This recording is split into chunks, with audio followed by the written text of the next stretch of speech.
कैसे हैं आप लोग। उम्मीद है आप सभी कुशल मंगल से होंगे, अच्छे होंगे। राहुल सर यूट्यूब चैनल में आपका स्वागत है। मैं बहुत ही खुश हूं जो आपने मेरे चैनल में इतना इंटरेस्ट दिखाया है, इतनी रुचि ली है, और मैं पूरा प्रयास करूंगा कि जितना ज़्यादा से ज़्यादा आप लोगों को लाभ मेरे मार्फत, मेरे माध्यम से हो सके मैं करूंगा। आज मैं आप लोगों को नवोदय विद्यालय कक्षा 6 में जब बच्चों का सिलेक्शन हो जाता है, वो पास होते हैं, तो क्या क्या डॉक्यूमेंट्स एडमिशन के समय चाहिए होते हैं ये बताने वाला हूँ। वे गार्जियंस जो परेशान रहते हैं, उन्हें नहीं मालूम है कि कौन कौन से कागज़ चाहिए हैं और कहाँ कहाँ से बनेंगे, मैं उनको अपने चैनल में पूरी जानकारी दूंगा। और अगर फिर भी कोई समस्या है तो आप मेरे चैनल में कमेंट करके उसको पूछ सकते हैं, ठीक है। सबसे पहले तो मैं आपको ये बता दूं कि जब आपका बच्चा पास होता है तो आपको नवोदय विद्यालय से कॉल आता है और कॉल करके आप लोगों को बुलाया जाता है और एक रजिस्ट्री दी जाती है, एप्लीकेशन फॉर्म होता है। वो कुछ इस प्रकार का होता है, देखिए।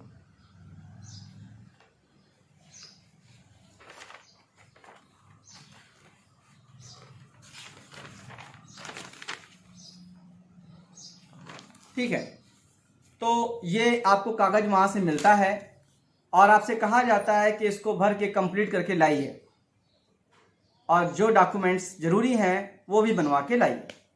तो मैं आपको बताता हूँ इसको कैसे भरना है और कौन कौन से डॉक्यूमेंट्स बनवाने हैं आपको। सबसे पहले तो मैं आपको ये बताऊंगा कि कौन कौन से डॉक्यूमेंट्स आपको बनवाने पड़ते हैं अलग से, इस फॉर्म के अलावा, इस फॉर्म के अलावा अलग से बनवाने पड़ते हैं। तो पहले तो ये कि जिस विद्यालय में कक्षा 5 में बच्चा आपका पढ़ रहा था, उस विद्यालय से आपको कक्षा 3, 4, 5 की अंक तालिका यानी कि मार्कशीट लेनी होती है और कक्षा 5 का लिविंग सर्टिफिकेट अर्थात टीसी, ठीक है, टीसी ट्रांसफर सर्टिफिकेट, ये आपको लेना पड़ता है। और लिविंग सर्टिफिकेट या टीसी को काउंटर साइन करवाना पड़ता है। ये विद्यालय वाले स्वयं ही करते हैं। टीसी काउंटर साइन आपकी होनी चाहिए, उसमें खंड शिक्षा अधिकारी और बेसिक शिक्षा अधिकारी द्वारा प्रति हस्ताक्षरित होनी चाहिए, ठीक है, साइन मोहर होना चाहिए। तो पहला काम कक्षा 3, 4, 5 की मार्कशीट स्कूल से और टीसी, ठीक है।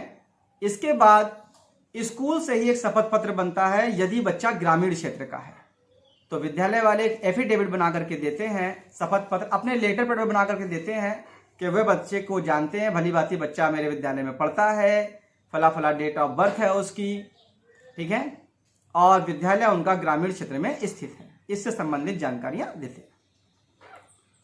इसके बाद आपको बनवाना होता है जाति प्रमाण पत्र। अगर बच्चा पिछड़ी जाति से है या अनुसूचित जाति से है या अनुसूचित जनजाति से है, ओबीसी, एससी और एसटी इनसे है, तो उन लोगों को क्या करना होता है, राज्य सरकार द्वारा जाति प्रमाण पत्र बनवाना होता है। फिर आता है इनकम सर्टिफिकेट, आय प्रमाण पत्र। जिन अभिभावकों की जैसी आय होती है वह उसी आय के आधार पर राज्य सरकार द्वारा आय प्रमाण पत्र बनवाते हैं। फिर इसके बाद आपका आता है निवास प्रमाण पत्र। आप जिस क्षेत्र से बिलोंग करते हैं, जिस क्षेत्र में रहते हैं, अगर वो रूरल एरिया है तो ग्रामीण निवास प्रमाण पत्र, और अगर वो शहरी क्षेत्र है तो शहरी निवास प्रमाण पत्र आपको बनवाना होता है। इसके अलावा नवोदय विद्यालय केंद्र सरकार द्वारा निर्गत, केंद्र सरकार द्वारा बनाया गया जाति प्रमाण पत्र भी मांगते हैं। इसके बाद आपको चाहिए होता है आधार, हालांकि आधार कंपलसरी नहीं है, लेकिन फिर भी विद्यालय में मांगा जाता है और आपको देना होता है। आधार बनवा करके बच्चे का देना होता है आपको। इतने डॉक्यूमेंट्स आपको अलग से बनवाने पड़ते हैं। फिर बात आती है इस रजिस्ट्री की। इस रजिस्ट्री को कैसे भरवाना है, कैसे कंप्लीट करवाना है, मैं आपको बताता हूं अच्छी तरह से। सबसे पहला पेज देखिए बच्चों, undertaking by the parents and guardian, ठीक है ना, पेरेंट्स या गार्जियन। ये क्या कर सकते हैं, यहां पर माता पिता या अभिभावक अपना साइन, यहां अपना एड्रेस साइन, फोन नंबर और यहां अपना साइन कंप्लीट करेंगे। यहां पर पिता का नाम, नीचे कानपुर नगर या जहां भी बच्चा रहता है उस क्षेत्र का नाम, और नीचे और बच्चे का नाम, ठीक है। अगला पेज है ये एप्लीकेशन फॉर्म। एप्लीकेशन फॉर्म में आपको यहां पर बच्चे का फोटो, इसके बाद ऊपर बच्चे का नाम, आधार कार्ड संख्या, ये जितनी जानकारी है वो स्कूल के माध्यम से भरी जाती है जहां बच्चा पढ़ रहा होता है। किस क्लास में, कक्षा 5 में पढ़ रहा होता है। तो वो क्या करेंगे, ये सारी जानकारी फिल करेंगे, फोटो पे मोहर साइन लगाएंगे। इसके बाद कक्षा 3, 4, 5 का रिकॉर्ड यहां भरेंगे और नीचे अपना मोहर साइन यहां पे लगाएंगे, ठीक है।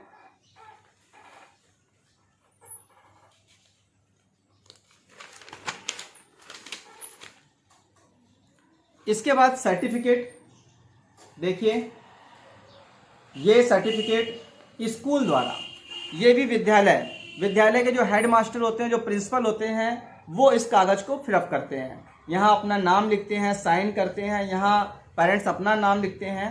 बाकी स्कूल का काम होता है, स्कूल सारा इसको फिल करता है। कक्षा 3, 4, 5 में एडमिशन और फाइनल की डेट, कक्षा 5 की फाइनल की डेट यहाँ पर लिखी जाती है। फिर है माइग्रेशन। ये गार्जियंस या पेरेंट्स द्वारा स्वयं भरा जाता है।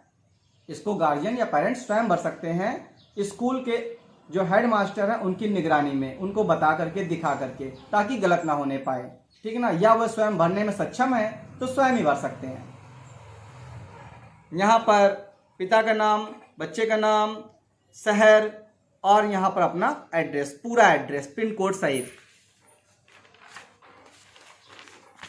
अगला पेज है आपका मेडिकल फिटनेस सर्टिफिकेट,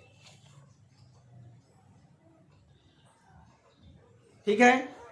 ये राज्य चिकित्सालय, जिस राज्य में आप रहते हैं उस राज्य के चिकित्सालय में जहां सीएमओ साहब बैठते हैं आपके, वहां पर चीफ मेडिकल ऑफिसर जहां बैठते हैं, वहां पर इस कागज को बनवाया जाता है।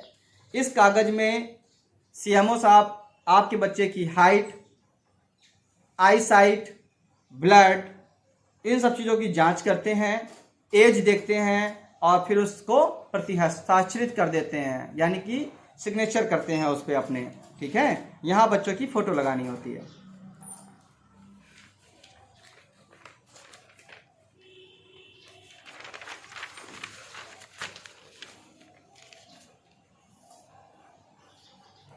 इसके बाद है मेडिकल इंसिडेंट, ठीक है। इस कागज में पेरेंट्स को अपना पूरा एड्रेस लिखना होता है। इसके बाद पिता का नाम, बच्चे का नाम, ये सारी जानकारियां यहाँ दी जाती हैं। माता पिता का नाम ऊपर ऐसे जानकारी दी जाती है, ठीक है। ये विद्यालय द्वारा ये शपथ पत्र लिया जाता है, अंडरटेकिंग, कि आपके बच्चे को पहले से ही, एडमिशन लेने से पहले से ही, इन डिसीज में से कोई डिसीज तो नहीं है, जैसे हेड इंजरी कोई पुरानी हो, इसके अलावा बच्चे को कोई हीमोफीलिया हो, टीबी हो, हेपेटाइटिस ए एंड बी हो, स्किन यानी त्वचा का कोई रोग हो, ऐसा कुछ तो नहीं है। इससे संबंधित शपथ पत्र लिया जाता है और कुछ नहीं, ठीक है। फिर यहां आता है डिसएबिलिटी। अगर आपका बच्चा विकलांग है तो इसको फिलअप करा जाता है, अदरवाइज एक कागज बनता है डिसेबिलिटी का परसेंटेज के आधार पे, कितने परसेंटेज आपका बच्चा अपंग है, विकलांग है, ठीक है ना। जैसे कि मान लीजिए 50% है, 30% है, तो वो एक डॉक्यूमेंट्स बनता है, वो लगाया जाता है। इसके बाद ओबीसी, एससी और एसटी, यहाँ क्या होता है कि नवोदय विद्यालय वाले केंद्र सरकार द्वारा एक अलग से जाति प्रमाण पत्र मंगवाते हैं। कहते हैं केंद्र सरकार का जाति प्रमाण पत्र मंगवा के लाइए। अगर आप ओबीसी, एससी या फिर एसटी हैं, वहां तो आपने बनवाए थे राज्य वाले, और एक किसका लगता है, केंद्र सरकार वाला। फिर आता है रूरल एरिया सर्टिफिकेट।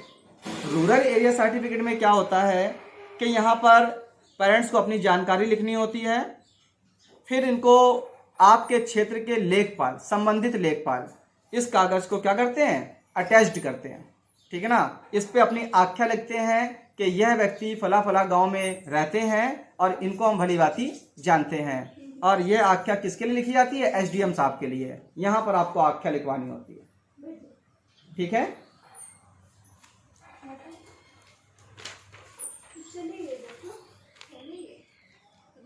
अब आता है निवास प्रमाण पत्र।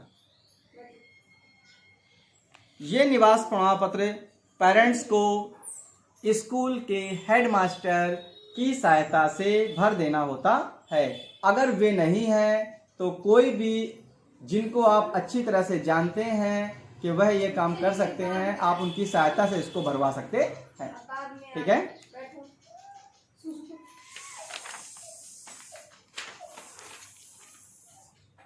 ये कागज जो है वह सर्टिफिकेट है तहसीलदार साहब का, ठीक है।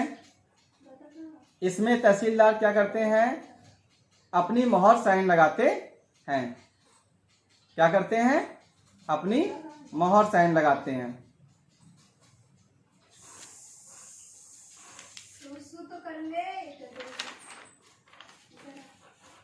उम्मीद है कि आप लोगों को यह जानकारियां अच्छी लगी होंगी, और फिर भी आपके मन में कोई प्रश्न है तो आप राहुल सर नवोदय कोचिंग के चैनल्स पर आकर के कमेंट के माध्यम से वह प्रश्न पूछ सकते हैं।